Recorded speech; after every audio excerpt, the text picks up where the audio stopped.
ഇതാണ് double long എന്ന് പറഞ്ഞ വെറൈറ്റി. പക്ക റിസൾട്ട് ആണല്ലേ? പക്ക റിസൾട്ട്. ഞാൻ ഇതിന് മുന്നേ വീഡിയോ ചെയ്തൊരു ആരൊക്കെ പറഞ്ഞു ഡബിൾ ലോങ് അങ്ങനെയല്ല എന്നൊക്കെ പറഞ്ഞു. നമ്മൾ തെളിവ് ഇവിടെ കാണിക്കാം. തെളിവ് ഇവിടെ അതാ ഇത് പൂത്ത് കണ്ടോ, ഇതാ കണ്ടോ, നോക്കി എല്ലാം ചെടി കാവൽ. എത്ര ചെറിയ ചെടികളാണ് ഇതൊക്കെ, മൊത്തം പൂത്ത് കാണുന്നത്. രക്ഷിതാവൊന്ന് കൈ പിടിച്ചാൽ നമുക്ക് ഏറ്റവും ചെറിയ തൈ തന്നെ ഡബിൾ ലോങ് ആയത് കാണിക്കാം. എന്താ തൈ എന്താ കണ്ടോ? ഇതിപ്പോ എത്ര മാസത്തെ വളർച്ചയാണ്? ഇത് ഏകദേശം ഒരു വർഷത്തിന്റെ മുകളിൽ എന്തെങ്കിലും 1.25 വർഷമൊക്കെ ആയിട്ടുണ്ടാവും. ആ ഒരു ഡ്യൂറേഷന്റെ വളർച്ചയാണല്ലേ? അതിന്റെ ഇടക്ക് ഇത് കായ്ച്ചു, മൊത്തം കായ്ച്ചു. ഇതിന്റെ ടേസ്റ്റ് ഇത് പറിച്ച് കഴിച്ചു നോക്കി, നമുക്കൊന്ന് ഇത് പറിച്ച് കഴിച്ചു നോക്കി. കുറച്ചൊരു കളർ മാറ്റം വന്നിട്ട്. സ്വീറ്റ് എങ്ങനെയുണ്ട്?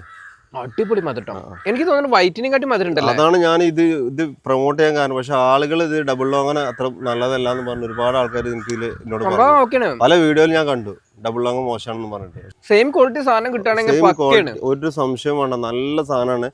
കായ് പിടിച്ച് അടുത്ത വർഷം മുതൽ നല്ല ഫ്ലഷ്, അത്യാവശ്യം നല്ല ഫ്ലഷും കിട്ടുന്നുണ്ട്. ഒരു കുഴപ്പമില്ല. നമുക്ക് സീഡ് അടുത്തൊരു തവണ ചെയ്യുമ്പോൾ ഇത് കുറയുന്നുണ്ടാവില്ല? 100%. കാരണം എനിക്ക് വലിയ മരം ഉണ്ട് അവിടെ, നിറയെ കായ്ച്ചതുണ്ട്. എനിക്ക് അറിയണല്ലേ, നമ്മൾ കഴിക്കണതല്ലേ. വൈറ്റ് ലോങ് കായ്ച്ച പോലെ കായ്ക്കണില്ലേ ഇപ്പൊ ഇത്? അതേപോലെ തന്നെ ചെറിയ തൈലല്ലേ ഇത്രയും ചെറിയ തൈ തന്നെ കായ്ച്ചിട്ടുണ്ടല്ലോ. അതൊന്നല്ല, ഇഷ്ടം പോലെ കായ്ക്കുന്നുണ്ട്.